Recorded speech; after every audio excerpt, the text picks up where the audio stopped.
नमस्कार साथियों, मैं आपका दोस्त सैलन सिंह। आज की इस वीडियो में मैं बात करने वाला हूं कि अगर आप किसी के साथ पैसों का लेन देन करते हैं, आप किसी को पैसे उधार देते हैं, तो उसके पहले आपको क्या सावधानी बरतनी चाहिए जिससे कि आपके पैसे को कोई खतरा ना हो और आपका पैसा आपको मिल जाए। और आज की अगर यह वीडियो आप देख लेते हैं तो उसके बाद आप कभी भी किसी को पैसे देंगे तो आप सावधानीपूर्वक देंगे, क्योंकि आज की इस वीडियो में मैं बात करने वाला हूँ। आप किसी को भी पैसे देते हैं तो उसके पहले आप कौन से डॉक्यूमेंट रख लेते हैं। आप उससे लिखवा लेते हैं, कोई स्टाम्प करवा लेते हैं, या फिर मैं बता दूं एग्रीमेंट करवा लेते हैं उस व्यक्ति से। आप लीगल एग्रीमेंट लिखवा कर उसको पैसे दे देते हैं, या फिर आप उससे चेक ले लेते हैं उस अमाउंट वाले जो आप उसको दे रहे हैं। तो क्या आप उससे जो चेक लेते हैं, तो अगर चेक आपने ले लिया है तो आपके जो पैसे हैं वो आपको मिल जाएंगे या फिर नहीं मिलेंगे, आज की इस वीडियो में मैं बताने वाला हूं। उससे पहले वीडियो को लाइक कर दें और अगर हमारे चैनल पर पहली बार आए हैं तो चैनल को सब्सक्राइब कर लें।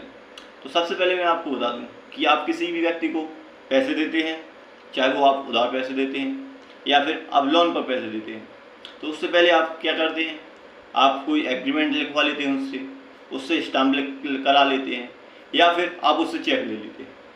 तो आप चेक ले लेते हैं और आप सोचते हैं कि मैंने इसको पैसे दिए, जब यह पैसे नहीं देगा तो मैं चेक लगा दूंगा बैंक में, तो चेक से पेमेंट मिल जाएगी। अगर पेमेंट नहीं मिलेगी तो चेक बाउंस होगा, तो मैं चेक बाउंस का केस लगा दूंगा। तो ऐसी स्थिति में मैं बता दूं कि आपने जिस भी व्यक्ति को पैसे दिए हैं या फिर लोन दिया है और उस व्यक्ति का अगर चेक बाउंस हो जाता है, आप चेक बाउंस का केस लगाते हैं, तो ऐसी स्थिति में आपका जो चेक बाउंस का केस है वो खारिज हो सकता है, वो निरस्त हो सकता है और आपका पैसा भी जा सकता है। वो ऐसा मैं इसलिए कह रहा हूँ क्योंकि जो बॉम्बे हाई कोर्ट ने जजमेंट दिया था, जो मैं आपको बता दूं कि इस केस में मैं आपको यह केस बताता हूँ। जो केस है इसको आप देख सकते हैं, इसमें जो कोर्ट द्वारा एक्यूज के पक्ष में फैसला सुनाया गया है, वो इसलिए क्योंकि जब चेक बाउंस का केस डाला एक्यूज के खिलाफ, तो मैं बता दूं जिसने लोन दिया था या फिर पैसे दिए थे, जब उसने चेक बाउंस का केस डाला तो एक्यूज ने अपने पक्ष में रिवीजन पिटीशन फाइल की उस कोर्ट में। और आपको मैं बता दूं रिवीजन पिटीशन फाइल करते और कोर्ट में यह कहा कि इस व्यक्ति के पास मनी लेंडिंग का लाइसेंस नहीं है और इसने मुझे लोन दिया और उसी में इसने चेक लगाया। तो मनी लेंडिंग का लाइसेंस नहीं था और उसने पैसे उधार दिए या फिर लोन पर दिए। तो इसी को टॉपिक मानते हुए, इसी को पॉइंट मानते हुए कोर्ट ने एक्यूज के पक्ष में फैसला सुना दिया। और आप इस केस में जब सेशन कोर्ट ने एक्यूज के पक्ष में फैसला कर दिया तो मुंबई हाई कोर्ट गया और वहाँ पर केस चलाया। तो मुंबई हाई कोर्ट ने भी जो सेशन कोर्ट का फैसला था उसी को सही माना। और मैं बता दूं कि मुंबई हाई कोर्ट ने भी यह कहा कि आपके जो व्यक्ति है उसके पास मनी लेंडिंग का लाइसेंस नहीं था। तो इसी कारण मुंबई हाई कोर्ट ने भी एक्यूज के पक्ष में फैसला सुनाया। तो आपको मैं बता दूं कि इस मामले में उसने एक्यूज को 12 लाख रुपए लोन में दिए थे। तो उसने 2 चेक लिए उस आरोपी से, वो एक्यूज से, और 2 चेक में 11.5 लाख रुपए की अमाउंट भरी हुई थी। और आपको मैं बता दूं जब उसने वो चेक बैंक में लगाए तो बैंक से जब वो चेक बाउंस हो गए तो उसने फिर उस केस दर्ज कराया। तो ऐसे में वह केस भी हार गया और उसके 12 लाख रुपए भी चले गए।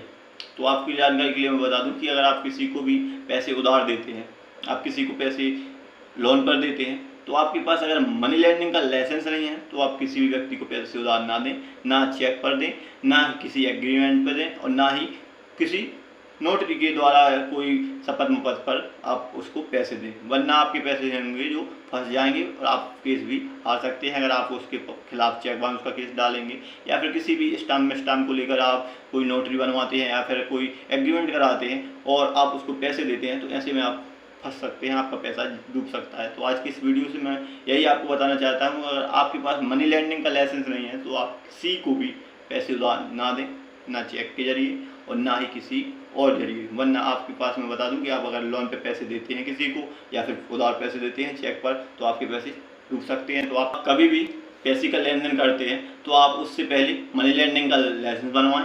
अगर आपके पास मनी लेंडिंग का लाइसेंस नहीं है तो आप किसी को भी ना पैसे उधार दें और ना ही पैसों का लेन देन करें, वरना आपका पैसा डूब सकता है। क्योंकि मैं बता दूं मनी लेंडिंग का लाइसेंस है बहुत कम लोग बनवाते हैं और जो बिना मनी लेंडिंग के लाइसेंस का ही लेन देन करते हैं, तो ऐसे में आपको आगे चल के दिक्कत जा सकती है, आपका पैसा डूब सकता है। तो इसी माध्यम से, इसी जरिए को लेकर मैंने आज की इस वीडियो को बनाना उचित समझा, क्योंकि आज के जो जनरेशन में है, आज की जो समय है, आज के समय में मनी लेंडिंग का लाइसेंस बहुत कम लोग लेते हैं और जो इतने लेते हैं वो सही है, वो राइट है। वरना अगर आप मनी लेंडिंग का लाइसेंस नहीं लेते हैं और आप पैसे देते हैं तो आपका पैसा फंस सकता है, आपका पैसा व्यर्थ जा सकता है। तो इसी जानकारी को लेकर मैंने आज की इस वीडियो को बनाया था कि आपका पैसा फंसे ना किसी भी जरिए और आपका पैसा व्यर्थ ना जाए। और अगर आप चेक ले लेते हैं अगर आप सोचते हैं कि मैं इससे पैसे ले लूँगा, तो ऐसा नहीं है, आप केस भी हार सकते हैं।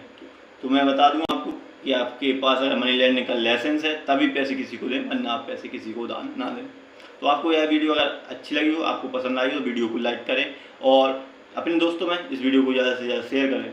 और आपको किसी भी तरह से कोई सवाल है, कोई जवाब आप चाहते हैं, किसी भी तरह से चेक बाउंस को लेकर, कोई भी मामले को लेकर आपका कोई सवाल है, आप किसी परिस्थिति में फंसे हुए हैं, तो आप हमें कमेंट में ज़रूर पूछें, हम उसका रिप्लाई करेंगे। और आपको किसी भी सिचुएशन में, किसी भी परिस्थिति में कोई भी सहायता की कानूनी जानकारी चाहिए, किसी भी सहायता की ज़रूरत है, तो आप हमें कमेंट करें और हम उसको रिप्लाई करेंगे। और आप अगर हमारे चैनल पर पहली बार आए हैं तो चैनल को सब्सक्राइब कर लें, और अगर आपने हमारा चैनल सब्सक्राइब कर रखा है तो उसके लिए कोटि कोटि आभार और धन्यवाद।